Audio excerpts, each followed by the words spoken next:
Desde siempre, el ser humano ha consumido toda clase de drogas, bien para curarse o por mero placer. Alcohol, cocaína, morfina, pero todas ellas hacen mella en el cerebro. Drogas y cerebro. Cannabis, un desafío para la ciencia. En la actualidad, la biología es capaz de explicar sus efectos en nuestras mentes, y el estudio de las drogas permite a la ciencia una mejor comprensión del funcionamiento del cerebro.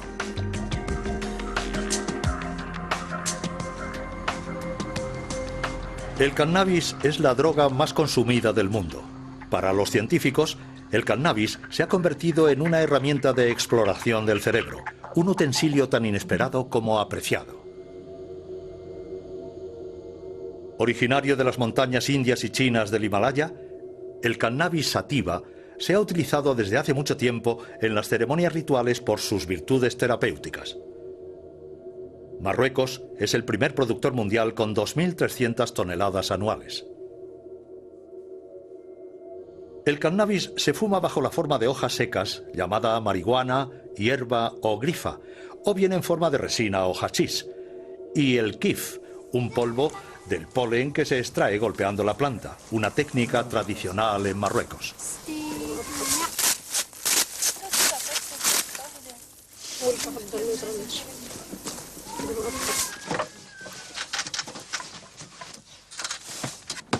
Con más de 160 millones de consumidores, es la droga ilegal más extendida en el mundo. Sin embargo, el estudio del cannabis ha permitido a científicos como Daniele Piomelli descubrir un sistema esencial en el funcionamiento del cerebro, un sistema del que nadie sabía de su existencia hace unos años. Obviamente sabemos mucho más que hace 10 años, pero aún se nos escapan elementos fundamentales. No sé calcularlo. No puedo estimar un porcentaje. Pero lo que puedo decir es que estamos estudiando el cannabis donde lo dejamos hace quizá 30 años, con los transmisores analógicos como la serotonina o la dopamina. Creo que hemos llegado a un punto maravilloso en el que estamos empezando a apreciar lo importante que es el sistema. Tanto que es algo que nos entusiasma. Pero realmente no tenemos un pleno conocimiento de este sistema. Sin las ratas y los ratones, jamás hubiéramos podido estudiar los efectos de las drogas. Comparten un gran número de sus genes con nosotros y las drogas desencadenan las mismas tempestades en sus cerebros. De hecho, la humanidad entera tiene una deuda moral con estos pequeños animales.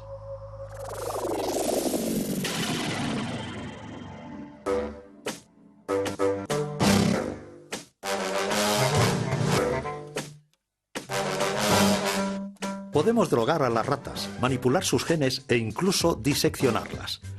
Es la triste pero necesaria labor diaria de los laboratorios que comparan el estado de las ratas drogadas o genéticamente modificadas con las ratas controladas o normales.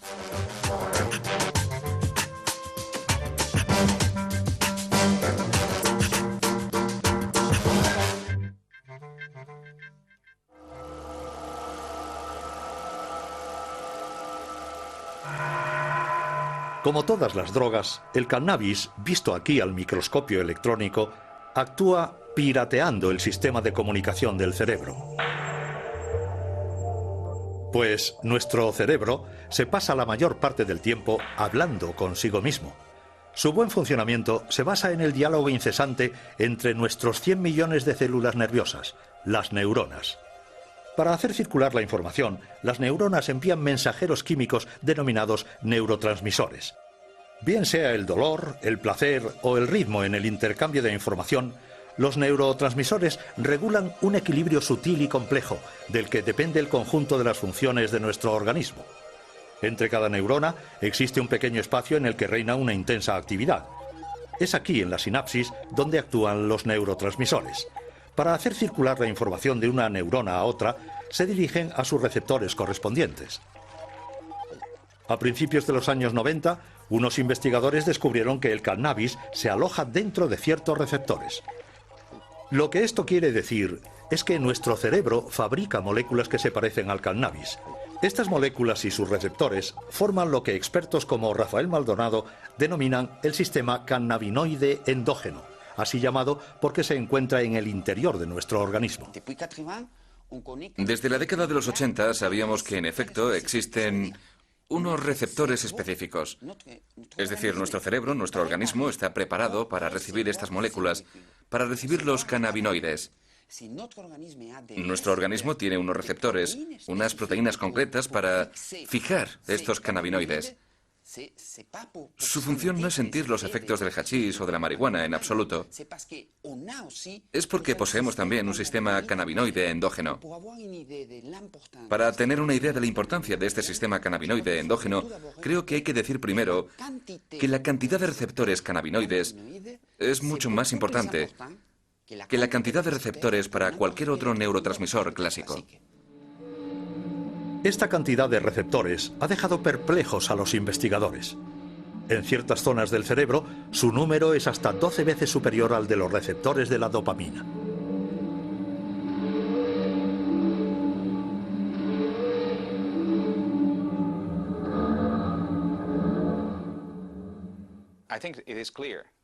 Creo que es obvio que el sistema cannabinoide realiza una función mayor en el cerebro.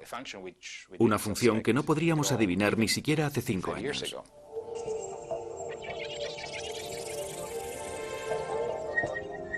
Dentro del cerebro, este sistema actúa sobre todo en el cerebelo, que rige la coordinación de los movimientos, en el tronco cerebral, que regula las funciones vitales, y en el estriato, el hipocampo y la amígdala, responsables respectivamente de los movimientos reflejos, de la memoria y de la ansiedad.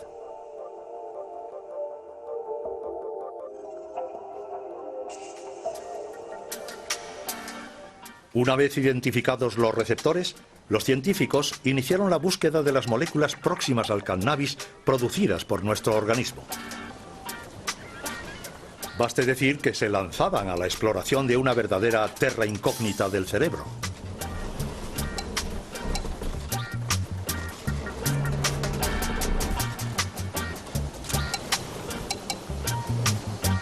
En 1992 consiguieron aislar la primera molécula cannabinoide, la anandamina. Su nombre proviene de la palabra ananda, que significa felicidad en lengua sánscrita. Le siguieron otras 4, pero algunos piensan que quizás existe una docena en total. Si los científicos han hecho estos descubrimientos tan tarde, es porque no tenían un buen retrato robot. Buscaban neurotransmisores clásicos, mientras que los cannabinoides no se parecían en nada a ellos. Tomemos el ejemplo de la dopamina. Este neurotransmisor espera en la primera neurona a que le den órdenes. Entonces se libera en la sinapsis para ubicarse en los receptores de la neurona siguiente. Los cannabinoides no existen como tales. Cuando el cerebro los necesita, se autofabrican utilizando la grasa de la superficie de las neuronas. Se reubican rápidamente durante la sinapsis y así pueden estimular a los receptores de cualquier neurona. Neurofarmacólogo en la Universidad Francesa, Jean-Paul Tassin estudia desde hace tiempo los efectos de la molécula activa del cannabis, la delta-9 tetrahidrocannabinol, o THC. Se puede decir que los humanos en su cerebro fabrican moléculas que son similares a las drogas. ¿Cuál es la diferencia entre las drogas procedentes del exterior de las que vienen del interior? Pues bien, una de las grandes diferencias es la cantidad. Es decir, la cantidad de sustancia que uno toma con el tetrahidrocannabinol u opio no tiene nada que ver con lo que se libera en el cerebro. Este es el primer nivel. El segundo es la localización. Los productos en cuestión en el cerebro son liberados únicamente en una zona extremadamente precisa a nivel de la sinapsis y a nivel de un área que tiene una dimensión infinitamente pequeña. Así pues, cuando se toma, cuando se ingiere, dicha sustancia invade todo el cerebro. Por tanto, todas las áreas son estimuladas simultáneamente. Eso es muy louco. Isso aí.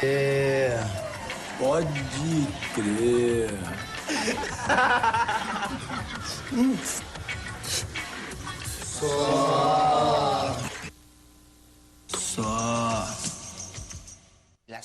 Lo único que va a hacer un porro va a ser inducir una activación del sistema cannabinoide endógeno.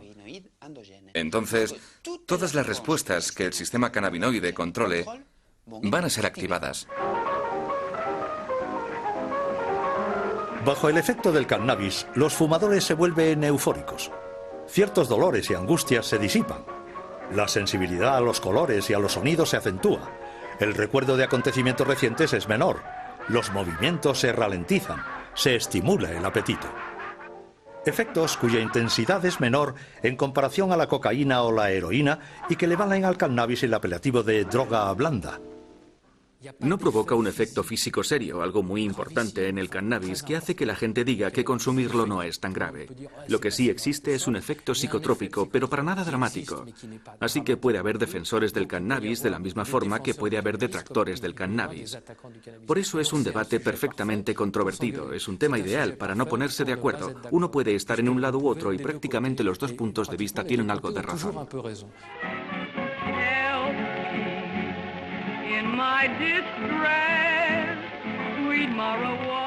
El cannabis empieza a difundirse por Europa a principios del siglo XIX. Durante la década de 1850 en París, el Club de los Hachís-Chen reúne principalmente a escritores tales como Théophile Gautier, Charles Baudelaire, Gérard de Nerval o también a pintores como Honoré Daumier y Eugène Delacroix. El consumo popular del cannabis comienza verdaderamente a principios del siglo pasado en Estados Unidos y en su vecino México.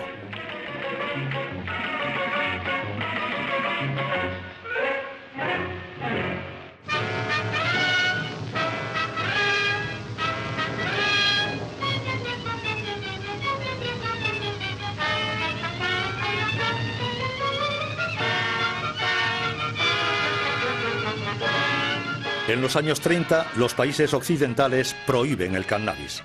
Las películas propagandísticas ponen en guardia a las familias. La marihuana es calificada como asesina de la juventud. Pero en ambientes musicales, los artistas y poetas de la generación beat preconizan abiertamente su consumo. Y es con el movimiento hippie en mitad de los años 60 cuando se produce su consumo masivo entre los jóvenes, primero en Estados Unidos y luego en Europa. El cannabis se convierte en la droga del love and peace.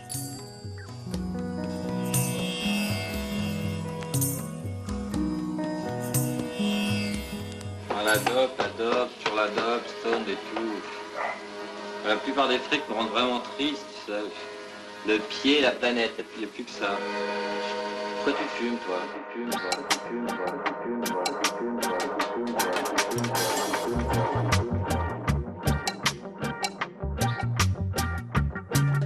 A finales de los años 60, las canciones de Bob Marley y el movimiento Rasta reivindican el uso de la gancha, el nombre jamaicano de la marihuana. Herb is a plant. I mean, herbs are good for everything.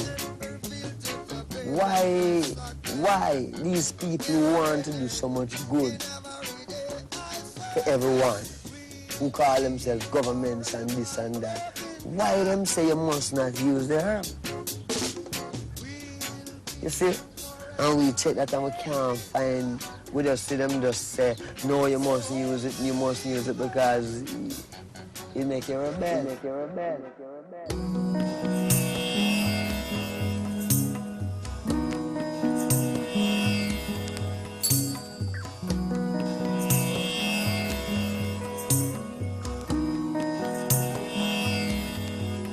Se estima que el 4% de la población mundial fuma cannabis. Con el fin de conocer mejor este fenómeno, el ministro de Sanidad alemán encargó a Dieter Kleiber entrevistar a unos 1.500 consumidores.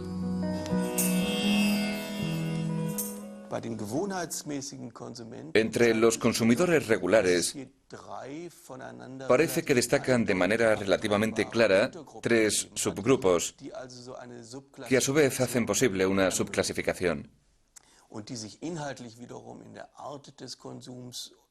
En primer lugar, hay un grupo que se denomina los consumidores individuales, que consumen cannabis para relajarse tras una jornada de trabajo, la mayor parte del tiempo solos, escuchando música, leyendo, etc. Este primer grupo se distingue perfectamente de los que se denominan los consumidores de tiempo libre, que lo consumen con bastante frecuencia, como por ejemplo en fiestas, en discotecas, pero únicamente en compañía de otras personas y nunca cuando están solos. Pero el grupo más interesante era el tercero, aquellos llamados consumidores crónicos y de larga duración. Estos no solamente han comenzado a edades muy precoces, sino que también son generalmente más jóvenes, y su tasa de dependencia es la más elevada, en torno a un 28%. En conclusión, pensamos que la dependencia en los consumidores de cannabis puede tomar la forma de una adicción crónica. Sin embargo, si comparamos las cifras, es algo bastante excepcional porque concierne a un 1 o un 2% del conjunto del grupo de consumidores de cannabis, y sobre todo a este grupo, ya vulnerable de por sí, que ha conocido con anterioridad problemas de adaptación, problemas psíquicos.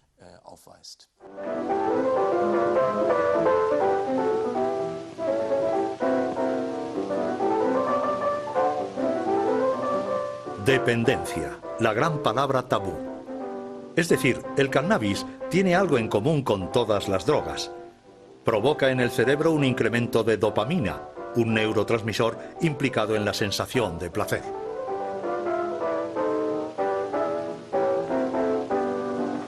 Oh, Jimmy, you're wonderful. You're just finding that out.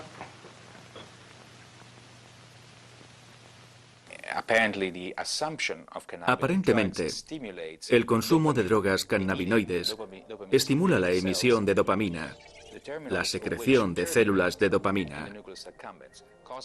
Las terminaciones que acaban en el núcleo accumbens provocan una liberación de dopamina. Esto es importante porque el núcleo accumbens es una región del cerebro que participa en la canalización de nuestro deseo de comer o de consumo de drogas. La estimulación de la dopamina en esa área, la activación de los receptores de la dopamina en esa área sería la causa de la apetencia de droga.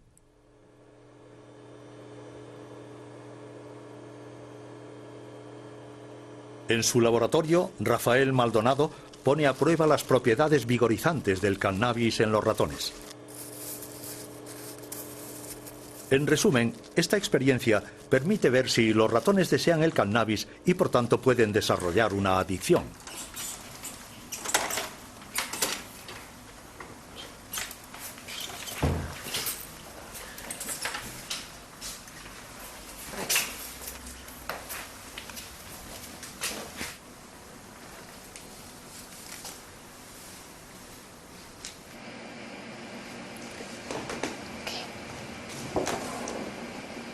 Este es el paradigma de condicionamiento de plaza, donde tenemos un compartimento que el primer día, en la fase del pretest, pueden explorar libremente los dos compartimentos. Entonces, es para ver que no hay una preferencia inicial por ninguno de los dos compartimentos. Entonces, a partir de ahí empiezan las fases de condicionamiento, donde se asigna un compartimento a la droga y el otro compartimento al salino, que no es ni reforzante ni aversivo. Entonces, si la droga ha sido reforzante el día del test, los ratones pasarán más tiempo en el compartimento asociado a la droga. Si ha sido aversivo, pasarán más tiempo en el compartimento no asociado a la droga. Y cuando se les inyecta cannabis, los ratones pasan más tiempo en el compartimento negro, síntoma de que les gusta. Pero para medir el grado de dependencia en los humanos, médicos e investigadores echan mano del manual de referencia para diagnosticar los problemas mentales, el DSM-4.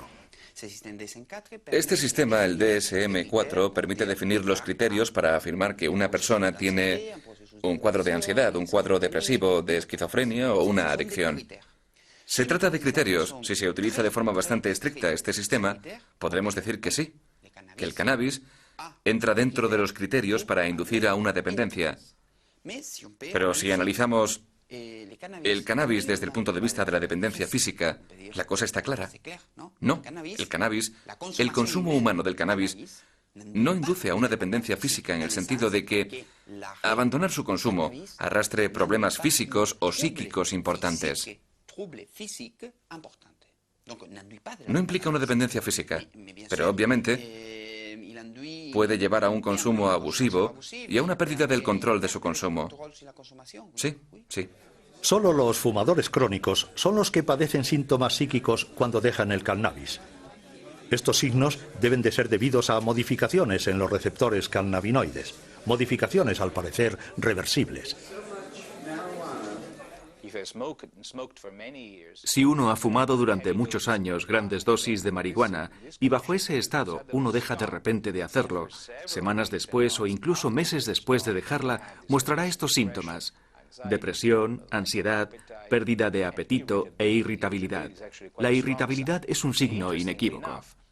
Es bastante interesante. Existen estudios que muestran que si se le administra a esta gente un poco de THC, simplemente un poco del principio activo, no la droga, o sea, la marihuana, con un poco de THC, el principio activo, desaparecen la casi totalidad de los síntomas.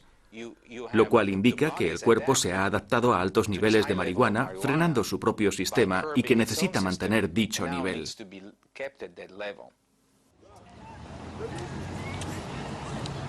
Un número creciente de fumadores con problemas solicita ayuda médica.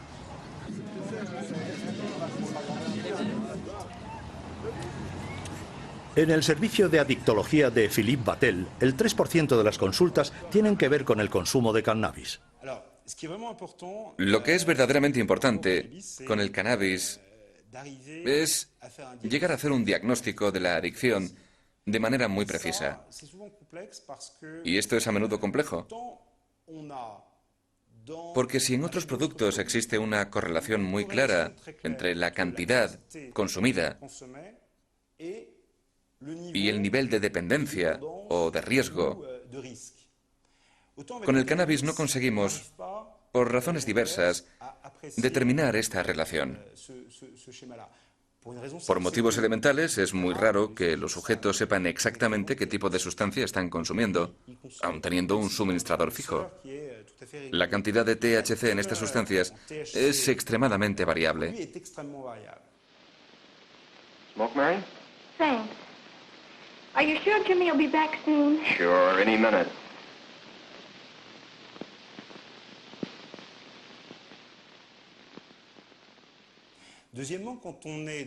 En segundo lugar, el hecho de estar sometido a un test, e incluso el hecho de tener que anotar cada día lo que uno fuma, me refiero al cannabis, vemos que es algo muy difícil de hacer por la simple razón de que el cannabis altera la memoria inmediata. Y además las prácticas son también diferentes. Cuando estas son compartidas, en el caso de un porro hay que ver cuántos se lo están fumando. Si fueran 3, entonces por esa misma regla se han fumado un tercio cada uno. Pero uno ha podido dar más caladas que el otro. No se puede saber lo que ha fumado cada cual. Este es el primer problema. El segundo problema es que determinar el nivel de dependencia es complicado porque los sujetos, por regla general, durante mucho tiempo minimizan bastante las consecuencias. Pero no lo hacen de mala fe, sino porque no tienen los medios cerebrales ni cognitivos de reconocerse en dificultad. Por ejemplo, alguien te puede decir: yo fumo porque me siento mucho mejor con mis amigos. Pues bien, uno va a tratar de entender este fenómeno, uno va a intentar analizarlo, pero de repente te suelta esto: sí, pero parece ser que cuando ya he fumado demasiado, siento una auténtica angustia y tengo, entre comillas, la paranoia del fumador, que hace que a aquel a quien conocía bien y al que apreciaba se convierta en un extraño y alguien potencialmente dañino para mí. Es algo francamente desconcertante para un fumador de cannabis.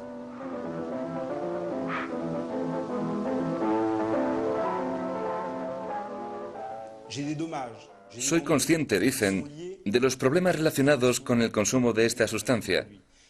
Estos inconvenientes son los que me empujan a tomar la decisión de dejarlo. Vemos entonces al sujeto ante un gran dilema. ¿Continuaré igual o podré dejarlo? Inicialmente va a optar por la parte negativa, y una vez que la balanza se haya inclinado hacia ese lado, entonces le ayudaremos en su decisión. Desde hace varios años, en Europa, el consumo de cannabis está en constante aumento entre los jóvenes. En Estados Unidos, 1 de cada 5 jóvenes ha fumado alguna vez un porro. Según Daniele Piomelli, este consumo precoz del cannabis podría tener consecuencias nefastas en sus también jóvenes cerebros. Los adolescentes se asemejan a los adultos en muchos aspectos. Son tan altos como un adulto, algunos ya tienen barba, llevan una vida sexual, tienen todo lo de un adulto, pero hay algo que los adultos suelen perder: la curiosidad, una gran apertura a todas las cosas, un interés intelectual hacia todo. Y la razón de esto es porque los sistemas del cerebro implicados, como por ejemplo el sistema de la dopamina en los procesos de búsqueda, en los comportamientos indagadores, en la curiosidad, estos sistemas se desarrollan más tarde en la vida, concretamente hacia esta edad. Por tanto, si se empiezan a activar estos sistemas de forma inapropiada durante su etapa de desarrollo, el tipo de problemas generados más tarde en la vida pueden ser considerables. Now, the object is to get all that smoke into your lungs and as much as you can and hold it just for as long as you can. George, I really don't want to. Now, come on. It won't hurt to try. Take it. You can never tell if marijuana will hurt you. It is inconsistent and unpredictable. Some grass may be weak and some very strong. And each person will react differently to the same batch. You'll get better. What's the effect on it? Well, just take a few more totes off this and you can find out. Keep going. Oh, come on. Most pot smokers feel compelled to turn others on and will exert pressure on their closest friends. Anyone who does not share his fascination of getting stoned is an outsider. Evidentemente, aquellos que consuman cannabis van a ser en principio los jóvenes, que están en su etapa adolescente, que están a punto de sufrir una modificación, de forjar su personalidad en función de su entorno. El hecho de fumar cannabis les va a permitir, durante el tiempo que dure, guardar una cierta distancia respecto a esta obligación, que no es sino la de adaptarse a un ambiente y en afianzar su personalidad. Pues bien, esto puede ser una ventaja si se hace de forma moderada, porque esto le permite relajarse, entre comillas. Pero si se consume de manera regular, entonces esta confrontación, que es obligatoria si uno quiere convertirse en adulto, es rechazada, y además de eso es deformada por el cannabis. Yeah. The whole summer. At a critical time when young people must make decisions that will shape their future, the people who become dependent upon marijuana are dependent on an escape that makes the unreal seem beautiful and the reality of life seem unnecessary. Now, Dad, wake up. Come on, Dad. No time to cry. Creo que si hubiera que poner un límite, ese límite sería a partir del momento en el que un adolescente empieza a fumar por las mañanas, es decir, al inicio, al comienzo del día, que es cuando va a hacer frente a los hechos cotidianos. A partir de ese momento, podemos decir que existe, tal vez, un riesgo al que hay que prestar atención. Failing this, the next tragedy may be that of your daughter, or your son, or yours, or yours, or yours.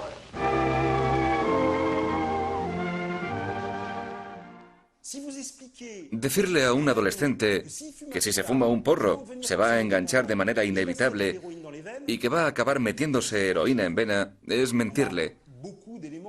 Hay varios elementos para demostrar que no es así. Si se establece un canal de comunicación para disuadirle de fumar eso, no solo no lo va a hacer, sino que probablemente va a tener un efecto contrario.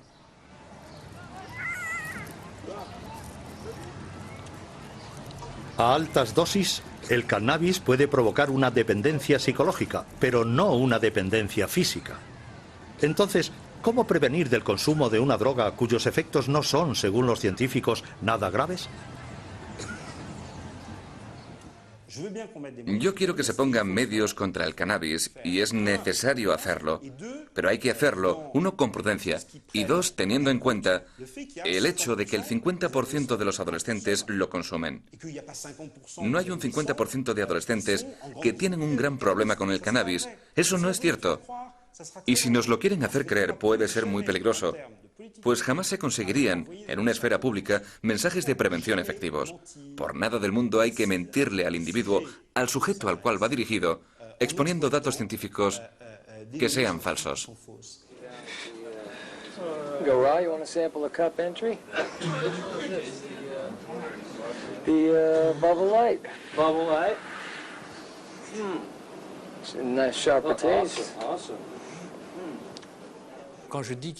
Cuando digo que solo lo fuman los adolescentes, exagero. Bien, a pesar de todo, es una realidad epidemiológica. Es decir, se trata de un consumo que empieza para algunos a los 13 o 14 años y que va a aumentar hasta los 18, 19 o 20 años. Pero después de los 20 años hay un descenso bastante notable en el consumo de cannabis, lo que es, por otra parte, una prueba de que el cannabis en sí no es un producto extremadamente adictógeno, adictivo, pues se percibe que se puede dejar sin dificultad.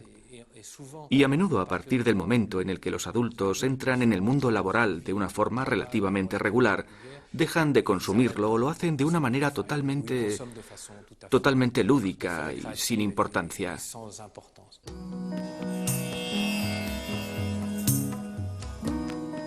En la mayor parte de los países está prohibido el consumo y el cultivo del cannabis. Los más permisivos sancionan solamente su cultivo.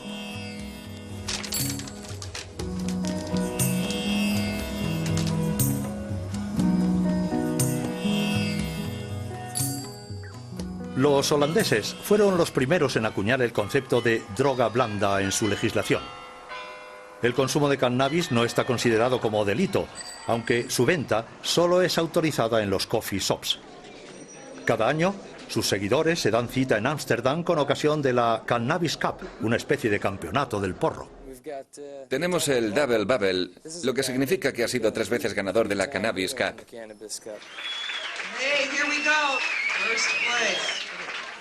Este es de gran calidad. Se le llama primera cosecha. Es como el vino, un hachís con solera.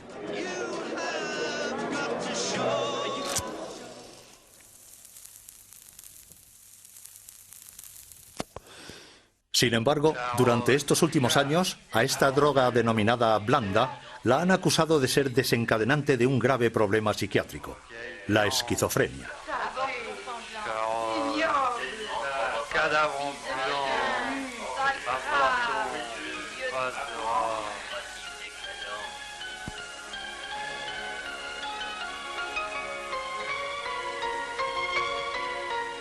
Esta enfermedad se hace patente justamente al final de la adolescencia o al inicio de la edad adulta.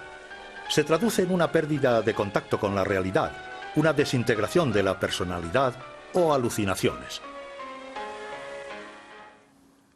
Cuando vemos a individuos que tienen un cuadro esquizofrénico y una adicción al cannabis, al retomar cronológicamente su historial, nos damos cuenta de que, incluso antes del cannabis, existían ya pequeños elementos que eran signos precoces, en los cuales los psiquiatras han aprendido a reconocer problemas de índole psicótica en la evolución del sujeto.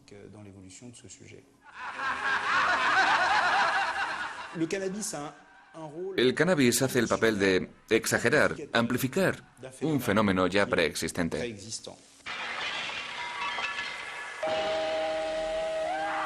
Parece que se ha descubierto al revés el problema de la esquizofrenia y del cannabis. En efecto, los esquizofrénicos son particularmente predispuestos a la toxicomanía. Además de sus problemas de alcohol y tabaco, muchos consumen cannabis. Sí, Los esquizofrénicos consumen mucho cannabis por razones que, por otra parte, han sido bien estudiadas y que son el hecho de que eso les permite encontrar una sensación, si no de euforia, al menos de placer. Sabemos que uno de los síntomas deficitarios de la esquizofrenia es la pérdida de esta capacidad de sentir el placer. El cannabis les permite conseguirlo farmacológicamente.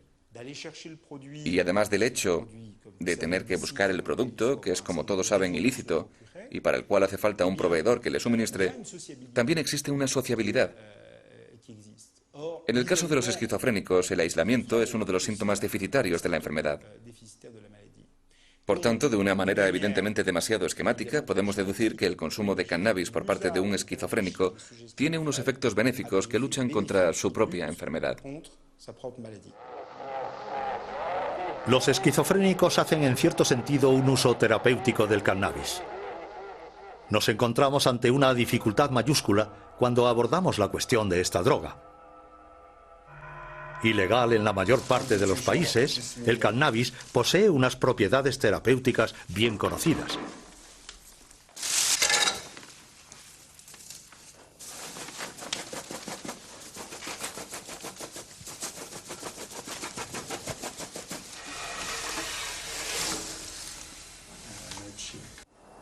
Non, moi je crois que c'est du poison, ça. C'est pas du poison, c'est de la médecine.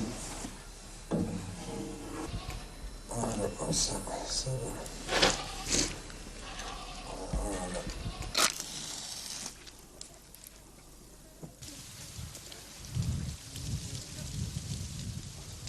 El kif mejor que el tabaco. Y siempre, 50 años, yo fumar kifi. El hachís debe trabajarse con cuidado, artesanalmente, para no perjudicar a la salud. De otra manera, la gente fumaría un kif puro a lo largo de sus vidas y gozarían de buena salud. Por otra parte, países como Suiza autorizan su uso médico y, por tanto, su cultivo.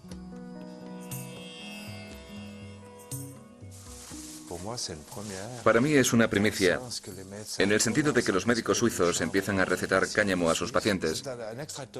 Esto es un extractor de polen. Vamos a recuperar la resina y la apelmazaremos para que adquiera una forma dura, más fácil de transportar y de enviar a nuestros enfermos.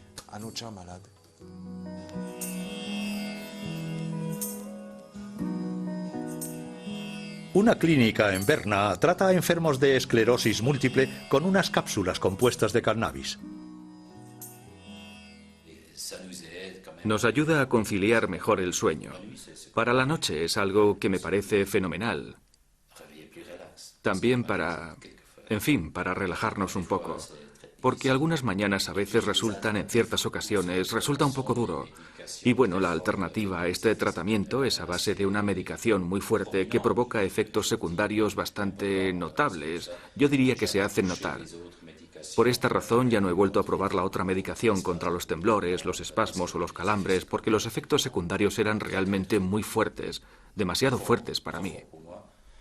Por eso dejé de tomarla, mientras que con esto ahora no noto ningún efecto secundario. El uso del cannabis con fines médicos está permitido, por ejemplo, en Suiza. Allí existen 300 plantaciones de marihuana, pero solo 40 son legales.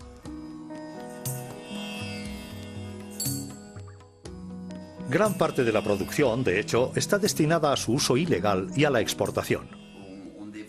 Deberíamos darnos cuenta de que el hecho de que haya sustancias que induzcan o no a un consumo abusivo no tiene nada que ver con los efectos de una sustancia que podría ser aplicada clínicamente. Pongo como ejemplo los opioides. Todo el mundo conoce el ejemplo de los opioides. Todo el mundo sabe cómo los opioides pueden ser peligrosos si se hace un uso lúdico de ellos. Pero nadie cuestiona la utilidad de la morfina para tratar el dolor en determinadas condiciones. En el caso de los cannabinoides ocurre lo mismo. En Francia, cada año, diversas asociaciones se reúnen para solicitar una revisión de la ley. Sus reclamaciones son, sobre todo, para que ciertos enfermos puedan fumar cannabis.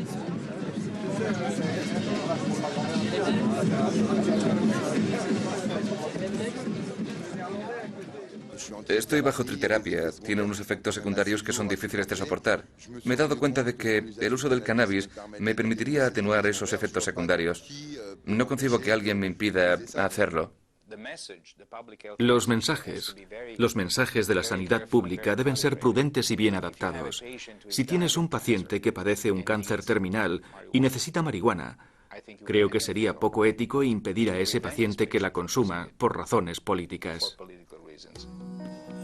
En Canadá, Australia y Europa, los enfermos de SIDA o de cáncer han conseguido cambiar la ley y han obtenido el derecho a fumar porros con el fin de aliviar sus dolores y sus náuseas. La marihuana es una droga. Produce unos efectos que uno no puede pedir a la gente que los tolere en la vida diaria. Uno no querría un analgésico que al tomarlo cada día provocara pérdida de memoria. Esa persona sería un desastre en su trabajo. O que estuviera eufórico todo el tiempo sería un problema para sus compañeros de trabajo. Bom, sou Alfredo, Ana Elisa. Queria aproveitar o momento para pedir em casamento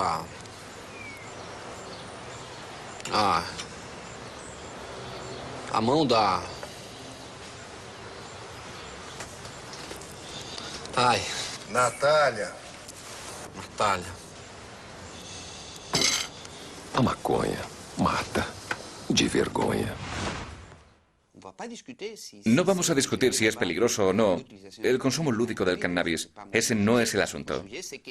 Lo importante es que el sistema cannabinoide endógeno es un área ideal para investigar nuevos medicamentos. Creo que el dolor es una de las áreas en las cuales la investigación cannabinoide podría tener más impacto. El problema es conseguir un analgésico a partir de los endocannabinoides, de la biología cannabinoide, que no produzca efectos secundarios, que no produzca euforia, los problemas de desorientación de la memoria que produce el THC.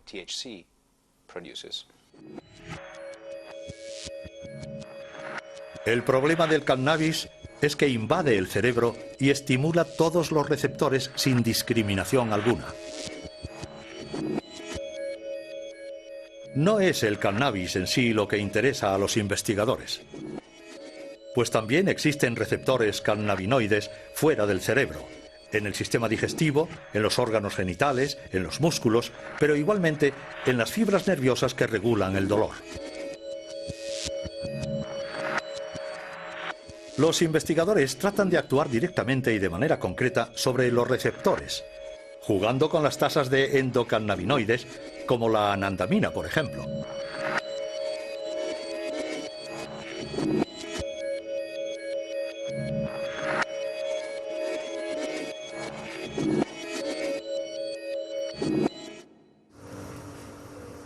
Daniele Piomelli ha desarrollado un medicamento antidolor que actúa sobre los receptores a nivel local. Para testar su eficacia, ha tenido que practicar una ligadura en el nervio ciático de unas ratas de laboratorio. Esta rata no ha recibido ningún tratamiento. Con un dolor intenso apenas puede moverse.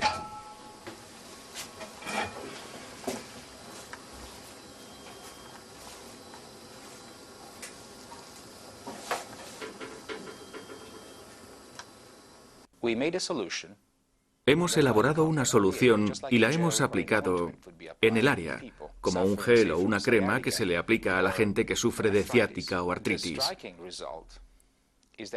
Lo asombroso del resultado es que los animales que han recibido tratamiento con la droga cannabinoide mostraban una conducta que indicaba una completa o casi completa desaparición de la respuesta al dolor. La rata tratada se comporta como si gozara de una perfecta salud.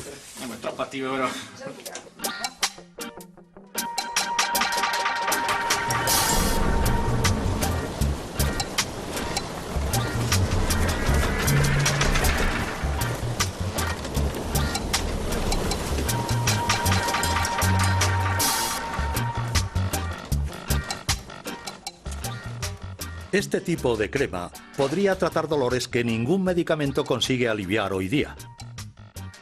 Es el caso de los dolores crónicos debidos a la diabetes, a lesiones en el sistema nervioso o incluso a la amputación de un miembro.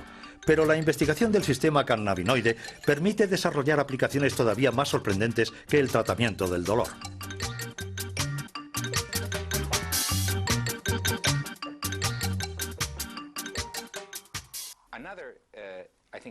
Creo que otra condición que podría ser controlada, que podría ser tratada con cannabinoides, es la ansiedad, la depresión.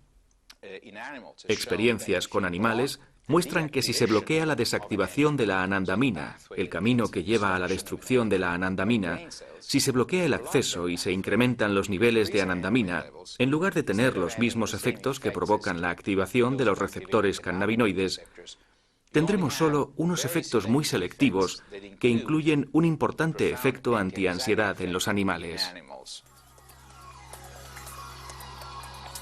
Una vez que la anandamina ha cumplido su misión en la sinapsis, retorna a la neurona. Luego es eliminada por otras moléculas. Si un medicamento impidiera esta destrucción, la anandamina podría actuar mucho más tiempo.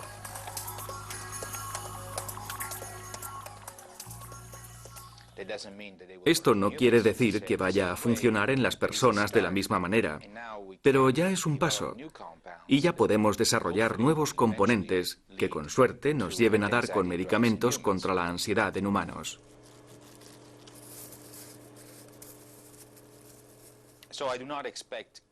No creo que la creación de ansiolíticos o antidepresivos basados en el sistema cannabinoide sea tarea fácil, ni que sea posible entre los próximos 2 y 5 años. Pero creo que entre los próximos 10 o 20 años, medicamentos para tratar problemas neuropsiquiátricos y basados en el sistema endocannabinoide se utilizarán a gran escala. Más asombroso aún, se está descubriendo en la actualidad que ciertas enfermedades serían debidas a alteraciones en el sistema cannabinoide. En el cerebro, el hipotálamo participa en la regulación del apetito, y los científicos han demostrado que los endocannabinoides podrían actuar en esta área.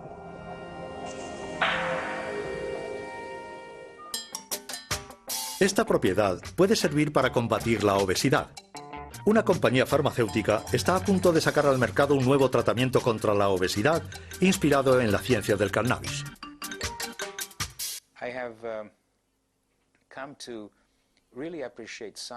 He llegado a apreciar la ciencia mucho más que cuando era más joven. No era consciente de lo útil que podía ser la ciencia para todos hasta que me involucré en ella, en el mundo de la ciencia, y formé parte de ella. Lo que he llegado a comprender, sin embargo, es el hecho de que la ciencia tiene como objetivo último comprender y ayudar a la humanidad, sobre todo la ciencia médica.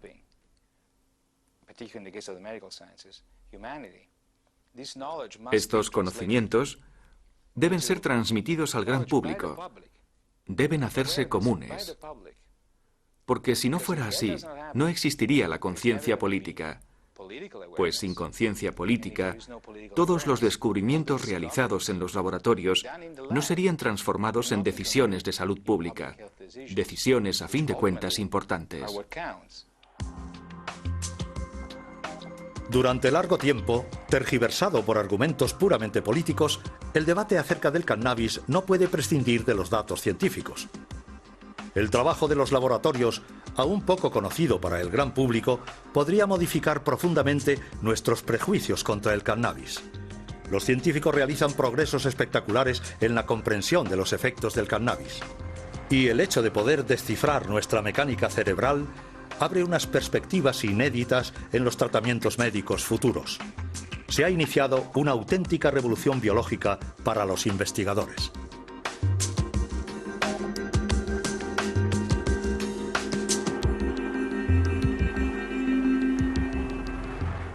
A todas las ratas y ratones que cada día en los laboratorios contribuyen a una mejor comprensión de la conciencia humana.